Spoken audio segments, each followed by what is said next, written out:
Chapter 11. The Golem. As I said a while ago, my most favorite moments were those that I spent in private tuition with my grandfather. He taught me very early to fast, make vows and commune with my holy guardian angel, together with the regular Essene angelic communions. We were proper Essenes, so he concentrated on teaching me the mysteries more than anything else. He told me what truly happened when our matriarch Sarah asked our patriarch Abraham to send Ishmael away with his mother, as is recorded in the Bible. He explained about the inheritance that she did not want Isaac to share with Ishmael. It was not made of worldly goods, as most people believe. Then he explained about the creation of Adam and of Eve. He said that Adam was created by the use of the mysterious science of his creators Elianan, which they had brought from their planet, and which was given to them by YHWH, God the Mighty One, the Universal God. Which same science was communicated to Adam, Enoch, and Noah and to Abraham and Lot and the other prophets after these, by the said Elianan, and which also was really the very same inheritance that Sarah did not want Ishmael to receive. That science was the science of the mysteries. He said that they truly used mud to create Adam, and the form in which he was created, he called it Golem. But he said that Eve was created scientifically in a laboratory by genetic engineering. Then he told me in depth about Elianan, or those from above, whom he also called the children of light and the brothers from the stars. He told me about the human race and the human soul, and explained why we are here. He told me about the great war between the galaxies, and also about the interstellar alliance formed by the children of light of different galaxies and universes. He insisted that I did my Essene angelic communions without failing, telling me frequently, "One day, you shall meet Elianan, as I myself have met them several times, and they will teach you better than I ever could." This intensive training lasted 3 whole years, during which he asked me to take a Nazirite vow, and in the last year I took the Essene sevenfold vow. The training included training in telepathy, silent command, astral travel and healing with light, sounds and colors. He instructed me on miracles and pure Kabbalah, mostly in theory, and mildly in practice. Finally he taught me the use of God's holy names in Sephirothic meditations. I was a very willing student, with a very good memory, and my grandfather taught me with a kind of feverishness. As if he was in a hurry to see me learn as much as I could. He encouraged me to ask him questions, which he answered with an utmost sincerity that almost shocked me at times. But he also fortified me at those moments, telling me that he had to communicate the teachings before he left this life, and I was his only hope. He said that if nobody else was left to carry the torch, that would be the end of our identity as Engolkis, and of our tradition, and that he would never be at peace in death. These words scared me the most, and I did my best not to disappoint him, learning a lot of the things that he taught me by heart. In my 10th year, when the school holidays came, my grandmother, whom we all call Na, short for Nana, decided to go and visit my great-grandmother, her mother, who was then still alive, and lived quite far away in another county. Na planned to remain there a whole month. This time my grandfather made no objection, but insisted that I stayed with him, for he will enjoy my company. Though my grandmother found this most peculiar, she agreed. It was peculiar indeed, since my grandfather was a quiet and taciturn person who never usually spoke unless he had to. Unless it was necessary, he shunned the company of other people, and preferred to be by himself whenever he had the opportunity. At those moments a child was the last thing he wanted to be encumbered with. He only inflamed himself when it came to discussing the matters of heaven. Then he could talk for hours, not even stopping at times to eat. Sure enough, as soon as my grandmother left, he began lecturing me in depth about the golems. By then, he had become quite frail from an illness that had caused one side of his neck to swell enormously. This was later diagnosed as a cancer, of which he would eventually die. He told me that he had a feeling that he would not live much longer, and he was anxious to do something that he had been thinking of doing for years, even since his father had communicated the mysteries to him. We had been experiencing a lot of problems and plenty of victimization and difficulties, which involved the people with whom we shared our village. These problems did not seem to go away, and there seemed to be no easy way for our community to recover the peace which we longed for. Our cattle were regularly found mutilated. Our dogs were murdered. People deliberately trespassed into our property, entering our houses and arrogantly saying offensive things to us. At nights, drunks shouted insults at us as they passed our houses, and a few more incidents of that kind occurred at regular intervals. That is why he decided to use the ancient wisdom. He told me that he had asked me to stay with him and not to go with my grandmother because we still had a lot of work to do. He advised me not to go visiting my friends in the village and to avoid idle talk, but instead, occupy my time reading the scriptures, meditating and praying, when I was not studying with him. After 3 days of ceaselessly teaching me and talking about golems and the use of the holy names, he asked me to begin a 7-day fast. He told me to present Essene petitions to God, to dip myself in the purification pool every day, and to memorize and recite certain holy names, the list of which he gave me. However, he asked me not to recite them aloud until he asked me to do so. He insisted that I recited them mentally only. They were Hebrew names.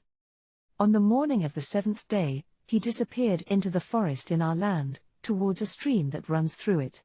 He came back 3 hours later, looking very pleased with himself, and he recommended me not to sleep at all during the day. Then he urged me to continue to mentally say the holy names all day, like a mantra.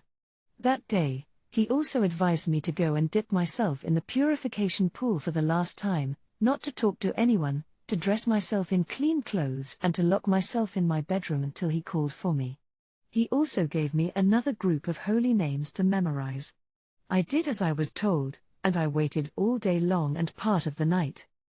Then at 30 minutes to midnight, he knocked on my bedroom door and asked me to follow him. He had a kerosene lamp in one hand and a bag in the other. I saw that there were clothes and something that looked like sandals in it. Another kerosene lamp stood on the floor.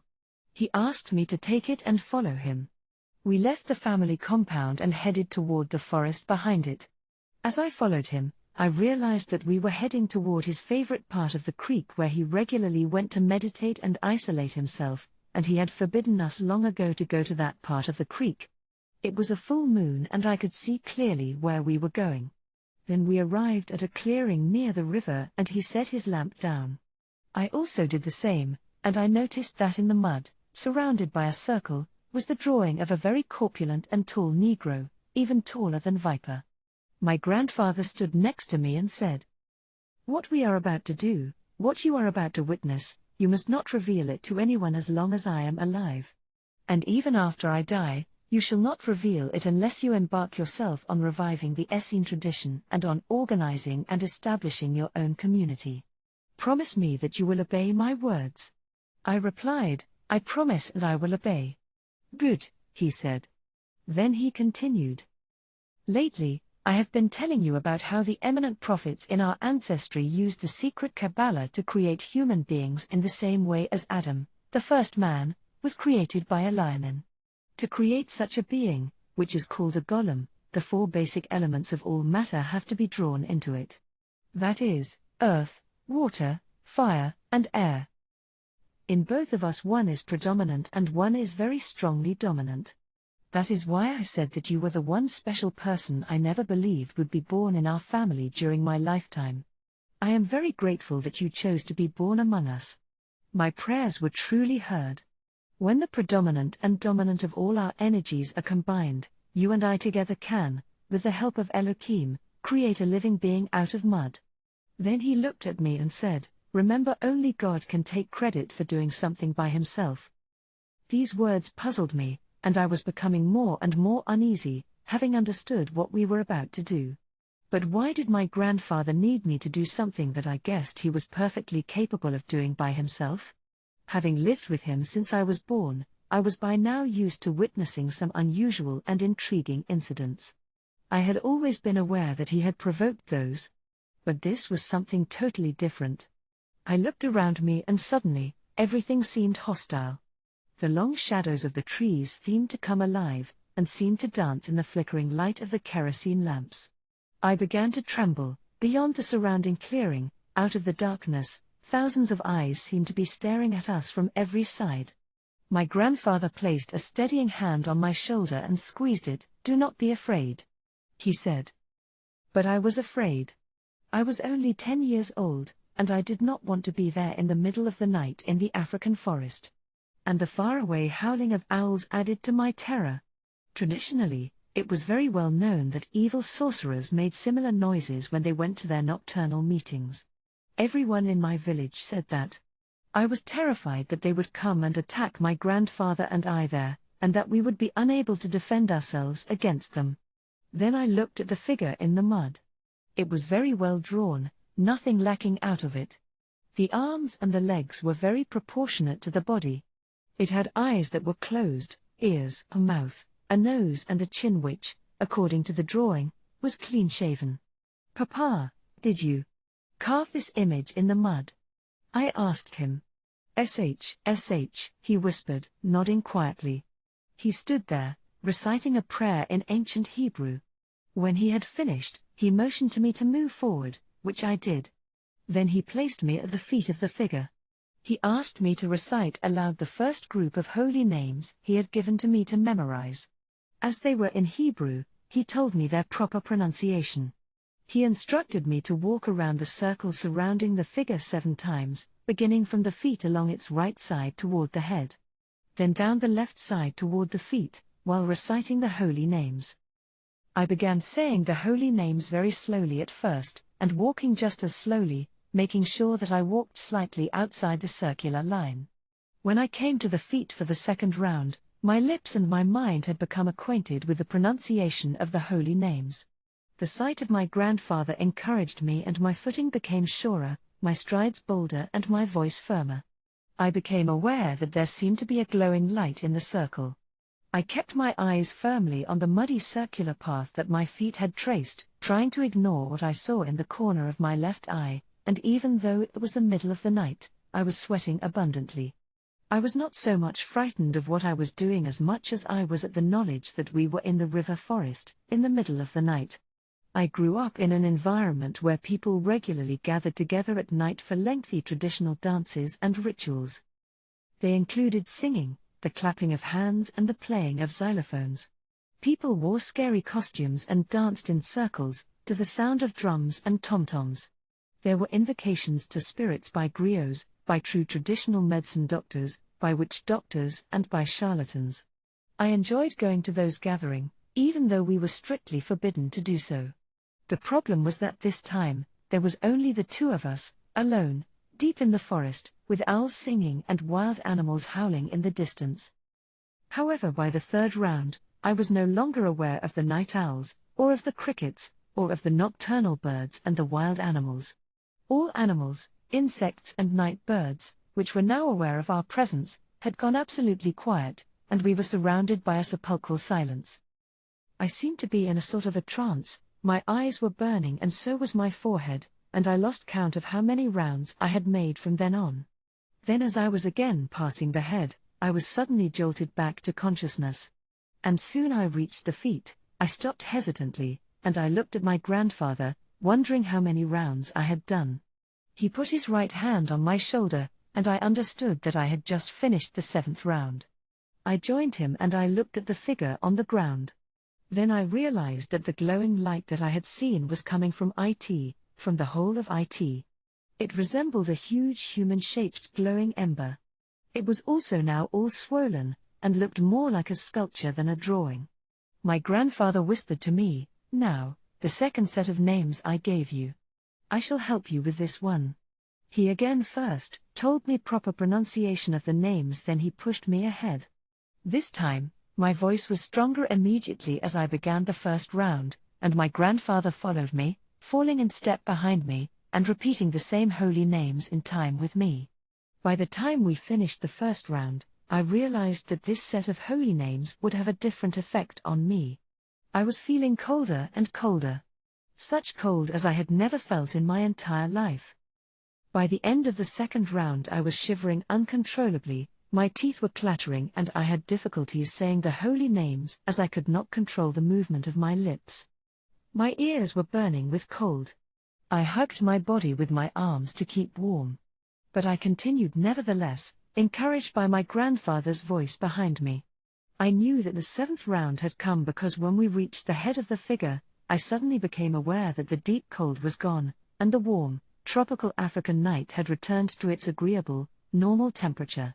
I stopped at the feet of the figure, very relieved that the cold feeling had gone.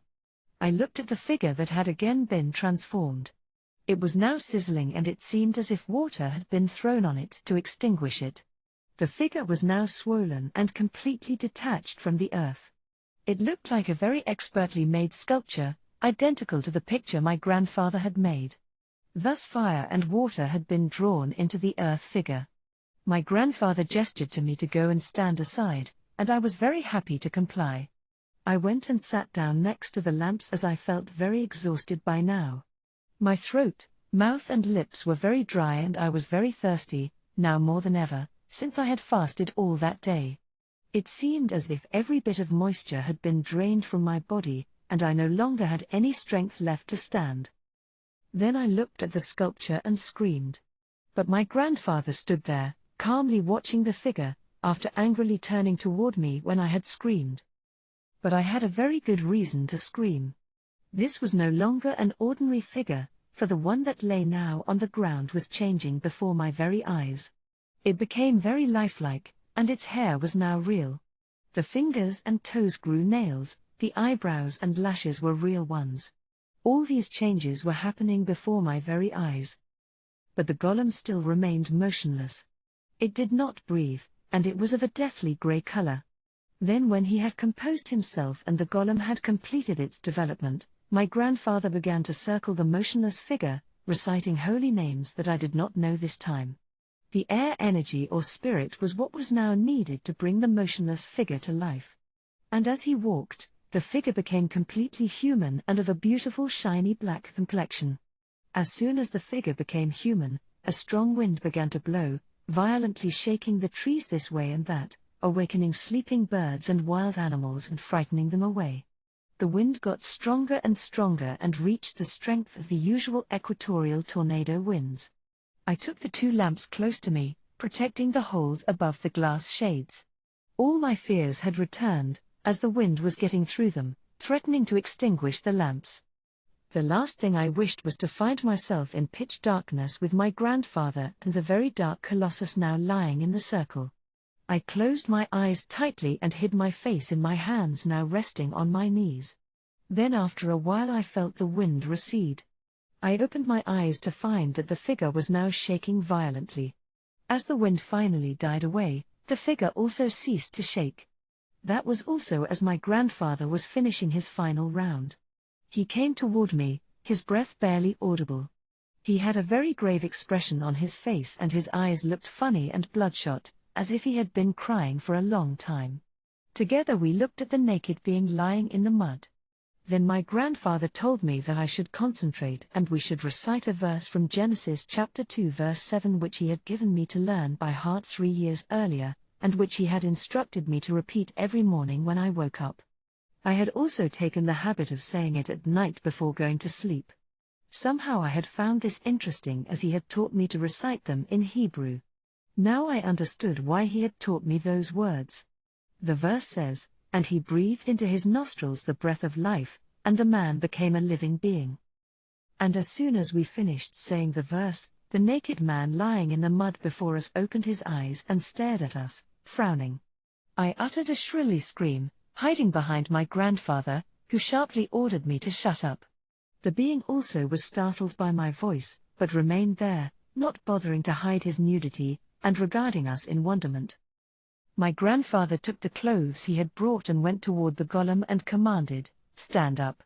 The being stood up obediently as if it had been pricked with a needle, and I moved further back. But at the same time the scene before me was rather amusing. Here was this athletic mountain of a man, built like a wrestler, over 6 feet tall. And then there was my grandfather, who was a short man, just 5 feet and 4 tall, and it was he who was definitely giving orders, and the tall man was taking them. But he looked submissive in a quiet, imperturbable way. He also did not seem worried about his nudity. Of course my round eyes had become glued to his enormous private parts, and if I had not known how he had got there, I would have burst into giggles. But my grandfather quickly handed him the clothes, helping him into them. He looked about 25 years old and was very dark-skinned and quite good-looking. My grandfather told me to pick up my lamp while he took the other one. We were ready to go back to the village. But here I was in a dilemma. I was afraid of the golem and did not want it to walk behind me. But I was even more scared of being last on the line, as it was very dark behind us, and my grandfather showed no signs of allowing the creature to follow behind him. So I went ahead walking very fast and looking back after every 3 or 4 steps, to be sure that the golem did not get any closer. It and my grandfather came behind, my grandfather walking slightly on its right. My grandfather began talking to the being as soon as we began walking. He addressed it in our mother tongue. And the curious thing was that the being did not utter a single word, just nodding to make sign that he had understood. And this did not upset my grandfather in any way. Though I listened, I was not particularly interested in what he was saying to the golem. It was mainly orders and instructions.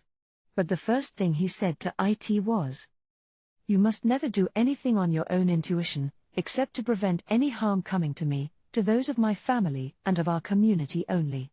You shall obey my orders and never stop until you have done everything I have ordered you to do. Also your name shall be Kima, for you are of the spirit of Kimarizel, who is the angel in charge of all the spirits of the continent of Africa, and more orders of that kind." When we arrived home, he showed the golem its bedroom and told it to go to bed and await his orders.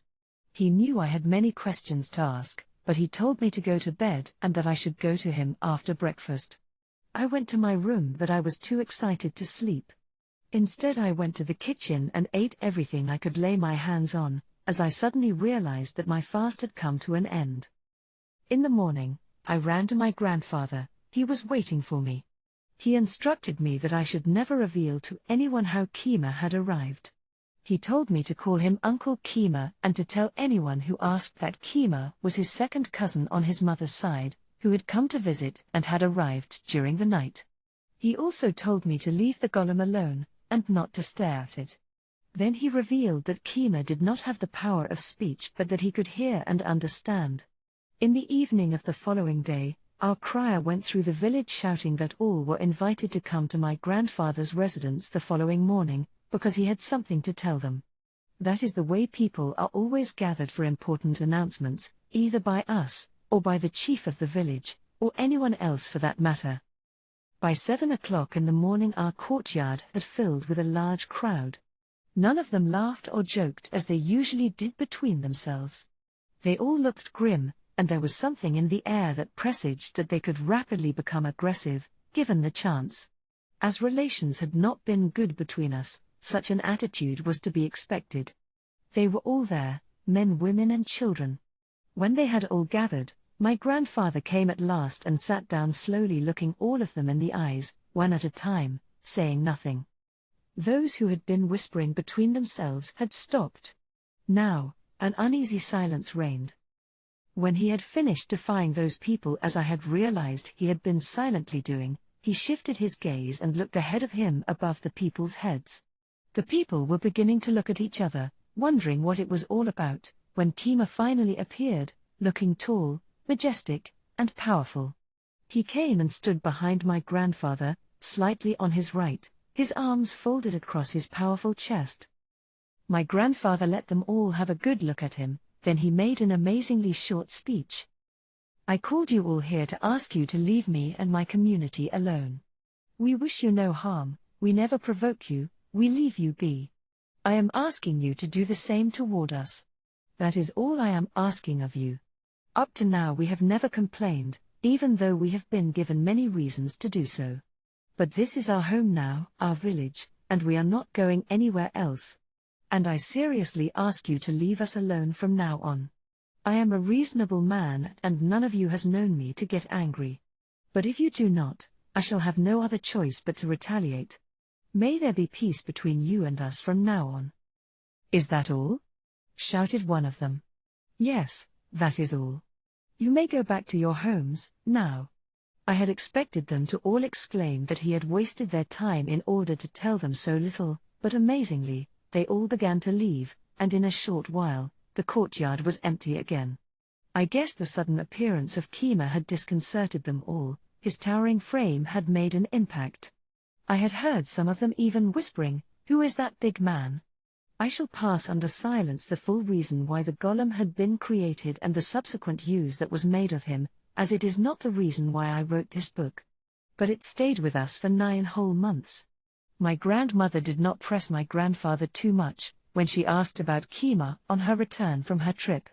After all, she did know all of his acquaintances. But a lot of the village people got very curious after a while, stopping me on my way to school and asking me about the stranger. I replied that I also had never seen or heard about him until he came, and that he was my grandfather's cousin. One evening my grandfather took me aside and told me, "I am very proud of you. You have proved to me that you are worthy to receive the gift that was given to us by our ancestors. You shall receive the Kabbalah and the mysteries, and I can die in peace." I profited of that moment to ask questions about Kima the golem. "Papa, can you explain a bit more about that, Kimarizzle, that spirit from which Kima came?" "Ah, so you were listening, he replied with a twinkle in his eyes. "Very well, Kimarizzle is an angel, the good inclination of one of the greatest spirits that were put at the service of Elohim's servants. By rank, he is a mighty and powerful marquis, very strong, very great, and he rules over all the spirits in the whole continent of Africa.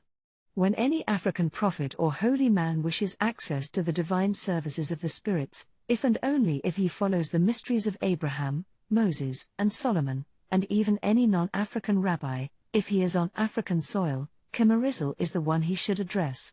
He is in charge of all those spirits who serve Elohim's servants on the African continent. But it is important to add the L to his name, otherwise his evil counterpart, Kimaris, will be the one to manifest himself. He can teach you logic, rhetoric, perfect grammar, as well as some of the other things serving angels are supposed to do. The presence of Kima certainly made a difference.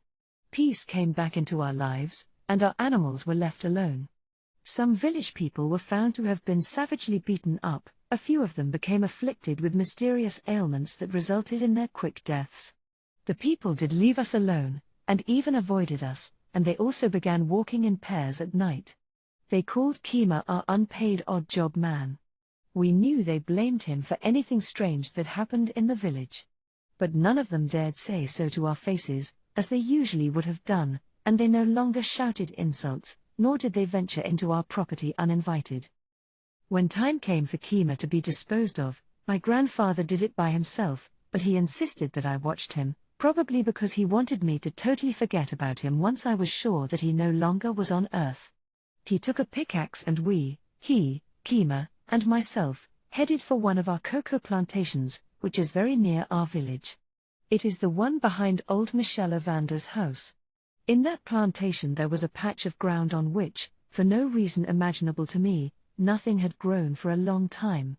There, my grandfather ordered Kima to dig an oblong hole long and large enough to contain a very tall human being, but not too deep. Then he told Kima that he had served him well, and so he was satisfied. He talked to the golem about its future, and the salvation that it could expect to gain by serving Elohim's servants. I also remember, he told Kima that he had earned the right to be born on Earth as a human being and seek his salvation. Finally he told the golem to step into the shallow grave, which the latter did without any sign of worry or protest. As Kima stood in the hole, my grandfather cut part of the hem of his long shirt. It had a piece of cloth with hand-written lettering sewn on it. I had always seen Kima wearing that shirt. He had never taken it off all the time he was with us. When the part with the lettering was removed, Kima immediately fell down and lay in the hole. My grandfather then began going around the grave in opposite direction from when we had created Kima. He did not ask for my help, this time, he said all the holy names alone, and when he did the last turn, arriving to the legs from the head on the right-hand side, Kima became a human-shaped mound of earth before my eyes, and as in conclusion, my grandfather said in our mother tongue, "From dust were you drawn, and into dust you must return." My grandfather used the pickaxe to destroy the human shape and level the soil, then he filled up the grave with the earth that Kima had dug. As amazed as I was, I said nothing until he had finished. Then finally, I asked him, "Papa, since the night when Kima was made, I find that I can no longer recall the holy names that you gave me to learn. Did you take that memory away from me?" He smiled and said, "You never cease to amaze me, but yes, I did take that memory away. Certain things are best left alone by some people. I would not rest after I die, if I did not know that you were incapable of making another one." To that, I said nothing more and dropped the subject. Then we returned home, where he continued to give me his instructions. The creation of the golem had truly changed the world for me. When I think about it, I realize that my grandfather had been right in getting me to see Kima being disposed of, because if he had simply disappeared, I would never have rested after my grandfather had died, with the thought and belief that the being that we had created was still alive somewhere on Earth. Amazingly, vegetation began to grow on the clearing after that. It did grow very slowly, but it surely grew. My grandfather's teachings did not comprise only spiritual matters. He also taught me everything about chief duties, everything that I needed to know about running and ruling over an Essene community. He taught me to respect people, whoever they were, when dealing with them, and when sitting in the court, not to let my heart rule my mind when it came to people I knew or liked, but to judge with fairness and understanding, and humanity. When I was not at school, he insisted that I sat through all court hearings in the village. He also taught me how to perform our traditional Essene ceremonies and to receive visiting dignitaries. He taught me how to organize many different events and functions, also how to rule over a large chieftain household, hire and employ, deal with and dismiss staff. In all, he prepared me to be a traditional queen, should the need ever arise. One Sunday morning, an argument that split the congregation in two broke at the Christian Presbyterian church which my grandmother used to attend, and to which I always accompanied her. The rift has never been healed to this day. I was 12 years old then. We had all arrived and were all sat inside the temple waiting for the service to begin, and these always began in the same manner. The choir came in by the door right at the back of the temple. They marched slowly along the central aisle, singing beautifully until they reached their pews at the front. Behind them came the pastor, also walking in step with them but not singing. He always went straight to his pulpit and stood up waiting for them to finish the march song. Then the choir sang the introductory hymn, always the same, that started, "O Jehovah, we have come to worship you, we bow our knees before you," before sitting down. The pastor, who still had remained standing through all this, then gave the number of a hymn which the whole congregation sang. Every time a song was sung, the choir stood up as we all sang. But this Sunday morning was different. The pastor came in alone, and by the door that was next to the pulpit. He arranged his books, coughed discreetly behind his fist, apparently to clear his voice, and gave a song for the congregation to sing. They had begun singing the first verse, when I noticed him smiling slightly, while singing louder than I had ever heard him do before, and staring straight at the back door. I was still wondering why he was smiling, when there was a commotion from the back, loud, angry voices of people shouting in disapproval. The rest of the congregation all turned to look at the back, and the song died down as the protesters came up to the front. It was the whole group of choristers. They were neither well-dressed nor quiet as I had always seen them. They no longer were the nice, pious and angelic people I had grown to know and like.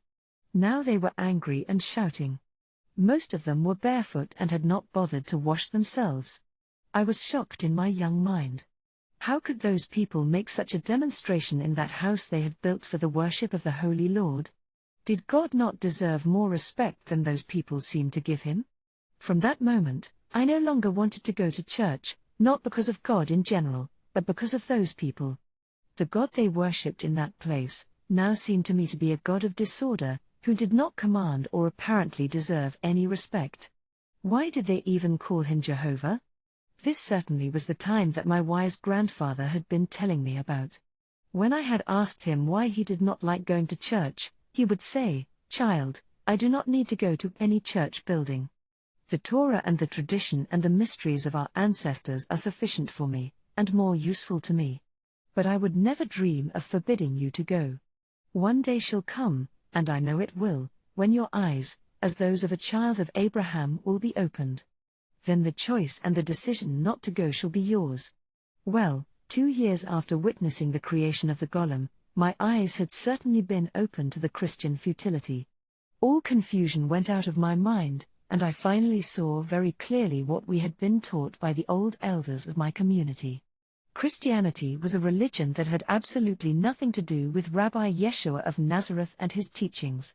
The idea was there, but there was so much confusion as well. I decided that I could not learn anything good from people who did not have feelings of respect for the God they were supposed to be worshipping. I knew that what they did most of the time was not what God taught or wanted. From what I understood, they were complaining that the pastor had decided that our American Presbyterian-style church was going to become ecumenical, while the protesters wished to remain orthodox. Many of the worshippers from then on stopped attending that temple and built their own place of worship. The rest stayed behind at the temple with the pastor, and to hear what they said the difference was between the two of these conditions, I realized that none of both sides truly understood what it was all about. As for me, I went home and meditated over that day's events, and this revelation came to me that no human being can teach another how to understand the Word of God, no Christian at least, in my opinion. Even when studying with my grandfather in the true Essene tradition, he could only guide me. Only the Spirit of God within and my own intellect could enlighten me, because I had noticed that in Christianity, religious leaders tend to explain the law and the scriptures to suit their own aims, their own ideals and their own situations in life. For example, the religious leader will always want to explain certain parts of the scriptures to suit the rules and regulations that he has set, in order to control his followers. He will always keep interpreting them in a way that always leaves him in a position of power over them, and that, even when he knows that he is not being truthful. That is why it is found that one scriptural passage is explained in many different and dissenting ways by different Christian churches. This problem did not exist in my community. Many teachers usually came up with different ideas, but these all seemed to complement each other, and the more they expounded their different ideas, the more enlightened we became. It was revealed to me that God does not really live in temples built by the hands of man. God lives only in the temple which he himself built, and that is the inside, the heart of man. I learnt that God built something in us that we call the conscience. When we read the Word of God, the perfect and true meaning is immediately given to the person to the level they can comprehend. It remains for that person to obey it or not to obey. So, if I needed to know anything, I should ask God directly, and he will give me the truth as it is, always. That was my meditation at 12 years old.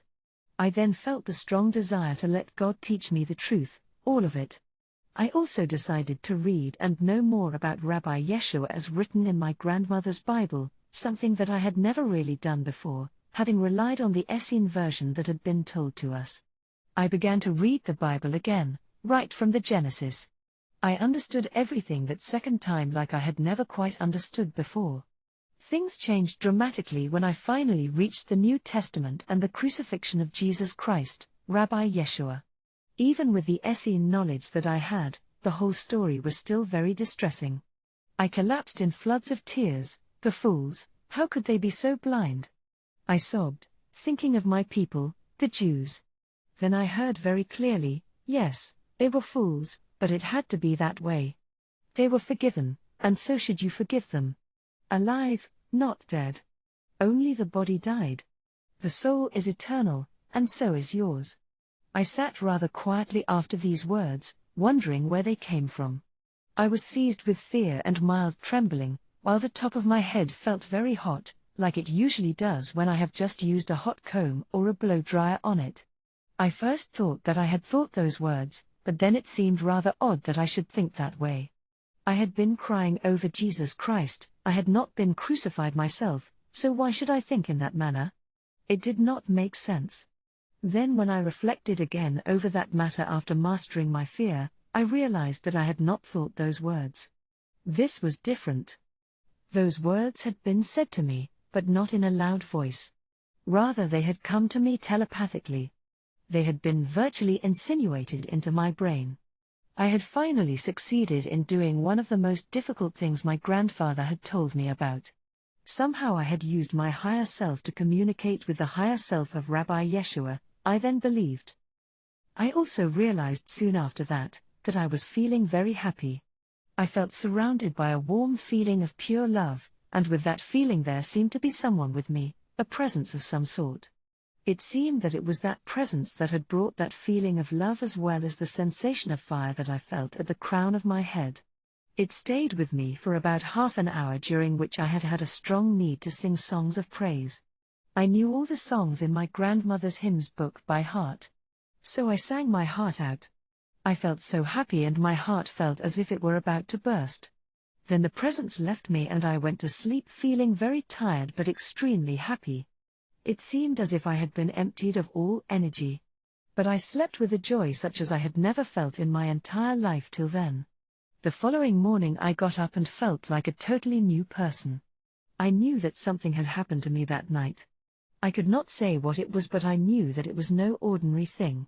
First there was some blood in my hair on the right side of my head. Not a lot of it, but I had touched my head at that spot without realizing why, and my finger came back with some nearly dried blood. I checked, but there was no wound anywhere on my head, or anywhere else on my body. Also somehow, I knew that I had provoked a reaction from God within me. It was also then that I realized that I had been told where to go and pick up coins to feed myself. I had now definitely become a new person. I still looked the same on the outside, but on the inside I had been transformed. This fact was so obvious that I could feel it very strongly. My knowledge seemed to have improved overnight, as if my brain had been programmed with highly developed information. It did not feel like the same brain I had had until then. I had always been intellectually clever, but this was something else. Somehow I also realized that until then I had never truly had the opportunity of asking myself, who or what God truly was. Before, I very simply believed that he existed, but I also had this confused idea of an immaterial being that was everywhere and nowhere, and which I could not fathom. Now I understood that I had just begun to know God. He was more, much more than an immaterial being. I finally realized that God in me was truly a living God. He could talk to people and they could actually hear him. Now the stories of the prophets no longer seemed to be just lovely fairy tales, they were true stories, with real adventures that those who recounted had lived and experienced. From that moment true fear of God came into my heart, as I understood that there truly was remuneration for the good and the evil that people do, and not only that, I saw just how great God was and how very difficult to understand he was. One had to think of everything that could be thought of, that existed. One had to think of infinity, and of eternity to try to even begin to understand the universal God. For that, I understood that there was not enough space in the infinity of space to contain God the Mighty One. But at the same time, if seen as being within oneself, one could also see him very clearly and so simply. Our God is both so close that he can be touched, and also absolutely unfathomable. That was what I feared. That I will fear all my life. That truth is so clear and easy to see. Also, nobody, absolutely nobody can see this light for another, it is a very personal thing. That year also, my dear grandfather died, and for me, things began to fall apart. I had grown so fast that I had reached 1.59 meters by the time I was 11 years old. And with being 12, I had matured a lot. I felt all the hurt of all the blows which life dealt me, when I understood what evil was, how cruel and wicked people could be, and how they could be pushed by the evil one to hurt others. After my dear grandfather died, what I had first hoped would pass, became a way of life for me. I was mercilessly teased, mocked, used and verbally abused by virtually all the people of my village, who were not part of our community. All because, according to them, I did not have a proper nuclear family in which I belonged or a proper father, so they felt free to say and do anything they wanted to me now that my grandfather was dead. Also, they harshly ordered me to fetch and carry for them, instead of the nice way they asked the other children, when they needed their help. Even while I was helping, I suffered verbal abuse. They urged me to hurry up while nagging me and called me lazy and weak, and as soft as a puree. And I felt hurt for being called a gazelle, because of my long legs. I was tall, very skinny and very dark-skinned, so dark that one man in particular in our village got in the habit of saying to me that I had eyes as black as the eyes of a big river snake, whatever that meant. And he said that every time we came across each other, I decided to use the power of my mind, as I had been taught to do by my grandfather. I began to wish myself to stop growing, and this happened. I never grew another centimeter after that, which of course I regret now. As I became more and more unhappy, I also grew spiritually. I turned all my hopes towards God, reasoning that if I could not be happy in this world, I could only hope for better things in the next. My spiritual growth involved knowing what was going to happen to me in the future and being able to choose which move to make. With that I learnt to be responsible for my own actions. I did good deeds to avoid all the guilt and remorse that came from any of my bad actions. When I did something bad, I blamed no one for the consequences because I had not been unaware of what I should have done to avoid those. Not only that, I realized that I had what we call a blessed mouth, being able to bless people, curse them, and wish good and bad things to happen to them, and they did, just as I said, so I learnt to control my tongue. Without realizing it, I had been a very good student of my grandfather, and was using the Kabbalistic secrets he had taught me. They did truly work. I had reached the level in which my word truly became law. As I spoke, I created truly. But most of the hurt of my life came from the cruelty of all those people to whom I was related, and who should have cared and shown love toward me. To that was added the distrust which everybody began to show towards me as soon as I acquired that early body of a woman. Why, I was accused of sleeping with boys and even of being pregnant even though I was still a virgin. My anointing and Papa's death. I can still remember like yesterday the events that took place before and after my grandfather died. He had been ravaged by cancer in the last 5 years he had lived, and soon after the creation of the golem, his situation deteriorated completely. After we buried the golem he lost a lot of weight, and confined himself to the house. He no longer went hunting. He no longer went to weed out his favorite cocoa plantation. Soon he was finding it even difficult to clean and oil his hunting rifle, which was something he religiously did at regular intervals. I had to do it for him, since he had taught me how to clean the rifle when I was just 6 years old. From the early 1960s, we had seen the congregation at the old meeting place of our community slowly dwindle. For a long time now the tradition of other brides having to invite their husbands to live with us had died, and even their parents no longer bothered making such requests. Most people in our area did everything they could do to dissuade their daughters from marrying into our community. Very frequently they had begun complaining about this arrogant community in our midst that does not want to behave like everybody else. My grandfather replied to those attacks by sitting outside with a cup of coffee every Sunday morning, and watched the villagers hurrying to church with a wide smile on his face. One Sunday morning, he was asked by one of our distant relatives who were visiting with us, why he was smiling. He replied, "I was just wondering, I always do once a week, which of my ancestors these Jew haters will be worshipping and praying to this week." All our young men had to go a long way away to find wives, and even after they did, people in the village always managed to drive these wives away by guile. In the community, many young ones were absolutely reluctant to get up at 6 in the morning for our prayer. In the evenings they were too tired to go to the evening prayer. If they did not drink, they went to the surrounding villages courting girls. Only the old people regularly attended. During school holidays most of the teenagers, the college students and young adults simply ignored the old people who asked them to attend religious services. All the young ones had followed the tradition as long as they had remained in the community, up to their initiation. But once they left for colleges and grammar schools, they soon realized that without their parents, they did not have to pray. As the long prayers were time-consuming, they stopped praying altogether. When they came back, they refused to fall back in line. But what made them finally decide against the traditional rounds of prayers was history lessons some of them were given at their colleges and grammar schools by French teachers, men from France. Until then none of us had truly heard of the Holocaust and of Hitler's true actions or influence during the time when he was the Führer. This was obviously a subject that was considered political and was made taboo in the Cameroonian school curriculum. All we knew was that he was a German leader and a bit of a nasty dictator. But these teachers decided by themselves to tell their students about what had happened to the Jews during the wars. When these 3 teenagers came back home on holidays, they gathered the other ones of the community and told them everything.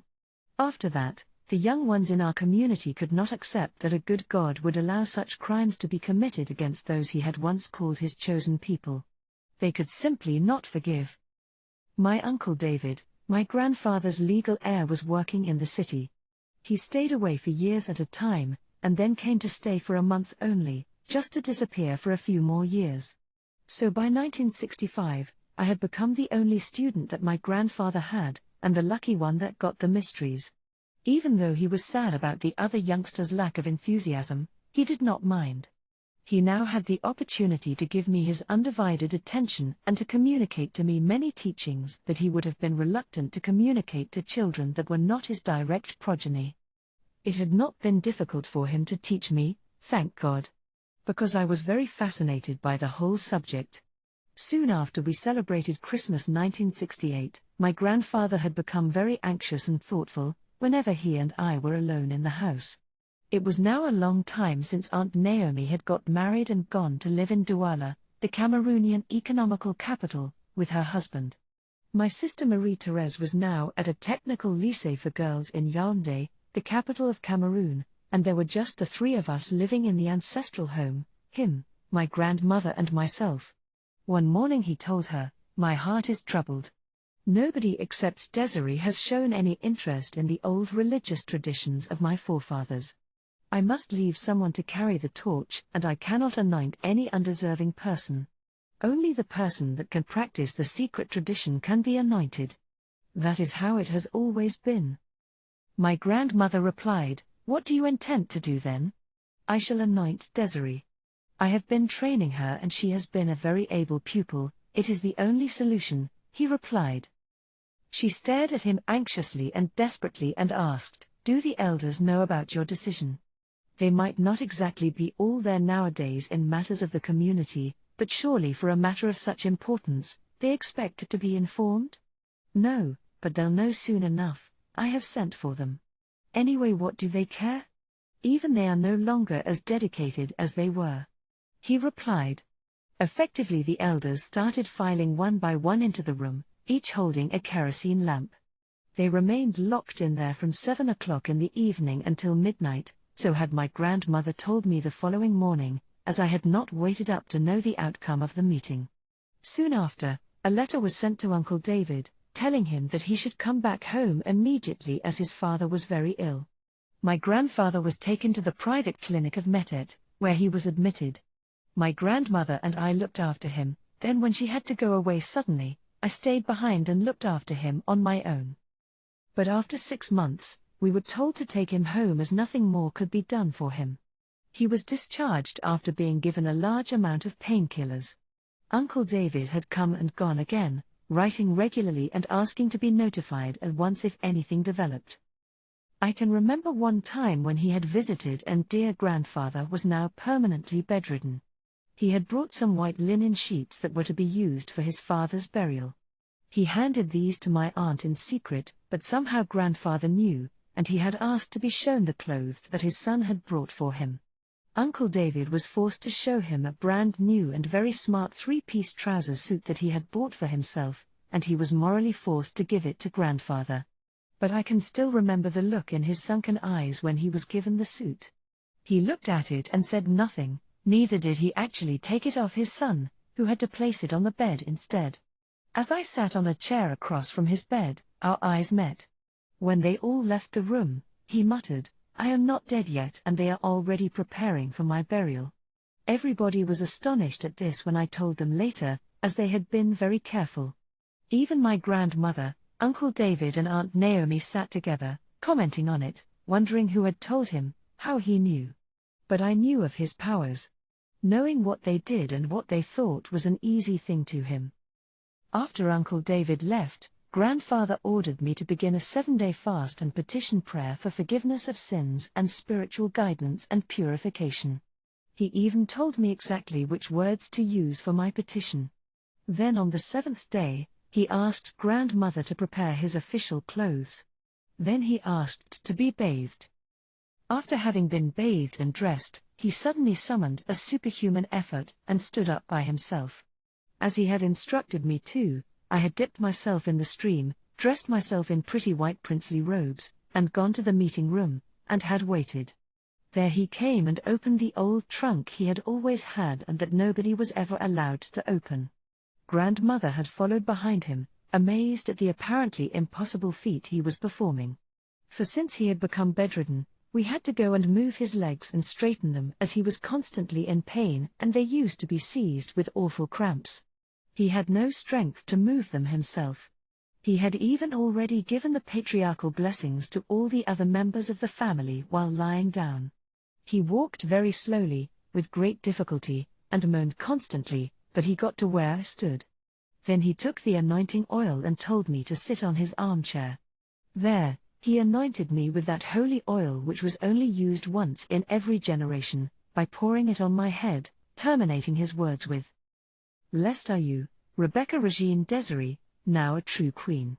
You are truly an Essene priestess now, you have earned that title. Anointed and blessed of God are you." When he said this, I clearly saw something, a golf ball-sized, golden-colored thing come out of himself from under his right ribcage, and enter my body at the level of the navel, settling exactly under my right ribcage. I clearly saw it, and I know he saw it too, because he watched it leave him and settle inside me. He went through all blessings and finally placed his beautiful round golden cap on my head. I was surprised that he had given me the title of queen. I did not know what to make of it. After he did this he said, "You shall be the head of your own community, but not in this land to begin with. It shall be born elsewhere. You shall be cut off from this your people, among whom you have lived until now. You shall go and live far away in a strange land, and there, you shall organize your own community and you shall teach them all that I have taught you, and much more, so that the faith of our fathers may not die amongst our people, and that the truth about Rabbi Yeshua might be revealed." The anointing was witnessed by the elders and grandmother. After that he told me to go to my room, then he asked to be taken back to his bed. The young men who came to carry him back to the bed never saw me dressed that way. Papa was fatally weakened when the mystery left his body and came into me. As a result, he never got up after that. I took off the hat and put it back where it had been taken from, put away the holy anointing oil and closed the trunk that he had left open and went back to my grandfather's room. I found my grandmother with a grim and pained expression in her face. When I sat down, she asked him, "Why did you say that Desiree would be cut off from us?" "Because it will happen that way." I did not curse her, I simply told her what will happen, it is the will of God. He replied, then continued, "I have sat and watched our community die spiritually. The young ones are not willing to take up from where we leave, and after I am gone, and all the elders too, I fear the tradition will die too." After she left us alone, he asked me excitedly, "Did you see it? Did you see the mystery?" I nodded. He continued, "That is what the God of Abraham gave to him and to his descendants. That is the secret of the God of the Jews, and that is what binds them together. The rest of humanity rejected it, and only we Jews have it. That is your legacy, keep it safe. Give it to your children, and to those who come to you in truth. But keep it from the scoffers, the doubters and the profane. You will meet a lion, and when you do, you must obey them and accomplish the task they will give you. That is your destiny." He leant back comfortably in his pillow and sighed, "Now I can die in peace," he said with a satisfied smile. I had noticed at that blessing ceremony that, from the moment when the mystery had entered into me, the left side of my body became much weaker than the right one, and has remained so to this day. But the old man had been fatally weakened at that moment, as if he had been emptied of his life force. He died on February 1969. I came from school one evening to find everybody in the village in tears. Our house was full of people and my dear grandfather was dead. Traditionally everything went well, and my grandfather was buried with the extravagant pomp reserved only for African kings. We were all asked to take something belonging to grandfather as a souvenir, then some of his clothes were distributed to the members of the community, the rest given the people of the village. Viper, grandfather's cousin, chose the beautiful and old leather attaché case without which I had never seen grandfather travel. I guess Viper had always had his eyes on it. As for me, I took 2 of his photographs. Things had fallen apart. It was the beginning of the end for our community as I could see it.